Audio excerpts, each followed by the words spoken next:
আসসালামু আলাইকুম। আমি আগের থেকে ভালো হয়ে যেতেছি। কালকেতে নামাজ পড়বো ইনশাল্লাহ। আমার জন্য সবাই দোয়া করবেন। আমি যত খারাপ কাজ আছে ইতিমধ্যে সব কাজ আজকের থেকে ছেড়ে দিব। আমি আগের মতো কোনো খারাপ কাজে লিপ্ত হব না, কোনো মনে করেন বাজে আসক্ত যাব না, বা কার সাথে কথা বলবো না। আমি এক নারী আসক্ত।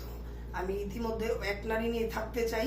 আমি বাংলাদেশে যখন যাব তখন আমি ইতিমধ্যে ওই নারীকেই বিবাহ করব।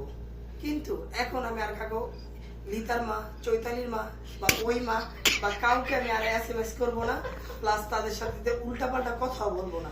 আমি ইতিমধ্যে ভালো হতে চাই, আমাকে সবাই দোয়া করবেন। আর আমি যা যা খারাপ কাজ আগে বাংলাদেশ থাকতে করেছি আমি তাদের কাছে ক্ষমা প্রার্থী, ক্ষমা চাচ্ছি। ইতিমধ্যে আমাকে সবাই ক্ষমার দৃষ্টিতে দেখবেন। আশা করি আপনাদেরকেও ভালো থাকবেন। আর আমি কখনো বাজে কাজে লিপ্ত হব না, আমাকে কেউ ব্যাড কমেন্টস করবেন না। আপনিও সুস্থ থাকুন, আমাকে সুস্থ থাকতে দিন। আল্লাহ হাফেজ। আচ্ছা দাদা, এখানে কথা আছে, ওয়েট। যাদের সাথে বাংলাদেশ সাথে রিলেশনগুলো করছেন, ঠিক আছে, এখন বর্তমান তারা দুই এক বাচ্চার মা, আদৌ কি বাচ্চার বাপগুলা কি আমি বলি হ্যাঁ। আমি যা আগে পিছিয়ে যা রিলেশন করছি হ্যাঁ। ওইগুলো আমার শখের বিষয় ছিল। তখন আমার আবেগ কাজ করছে, বিবেক কাজ করে নাই।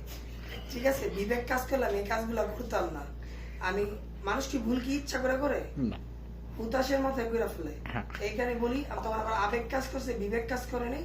বিবেক কাজ করলে কখনো এই কাজ করতাম না। তার জন্য তাদের কাছে আমি ক্ষমা প্রার্থী, তারা আমাকে ক্ষমার দৃষ্টি দেখবেন। নাটক কম করো প্রিয়।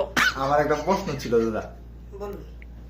আচ্ছা, আপনি যে আগে যে এই কামগুলা করতেন এগুলা কি এখনো কন্টিনিউ আছে নাকি ছাড়ার উদ্যোগে? ইনশাল্লাহ, ওই আপনি ভালো প্রশ্ন করছেন, ওই উত্তরটা দেওয়ার জন্য আমি প্রস্তুত।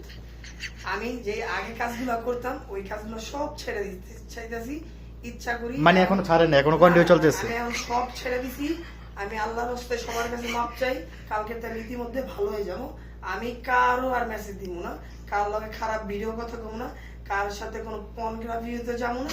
আমি অল টাইম সবসময় ভালো পথে থাকবো। আমি দিনের পথে হাঁটতে চাই, সবাই আমাকে সুযোগটা করে দিন ইনশাআল্লাহ দাদা। ইনশাআল্লাহ। আরেকটা ছোট্ট প্রশ্ন। তাহলে ভিডিও করে না না না, আরেকটা ছোট প্রশ্ন।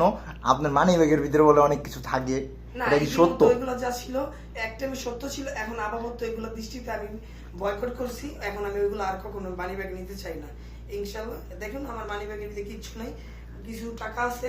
এই আমি ভালো মানুষ, যদি একটা ভিজিটিং কার্ড, যদি কেউ ট্রিটমেন্ট নিতে চান আসতে পারেন। এই বলে আমার জাস্ট এই ভিতরে আমার বক্তব্য শেষ করতে চাই। আমাকে সবাইকে ক্ষমা দৃষ্টি দেখবেন আচ্ছা। আর আমাকে সুযোগ দেন ভালো হওয়ার জন্য। আল্লাহ হাফেজ। আচ্ছা, আপনার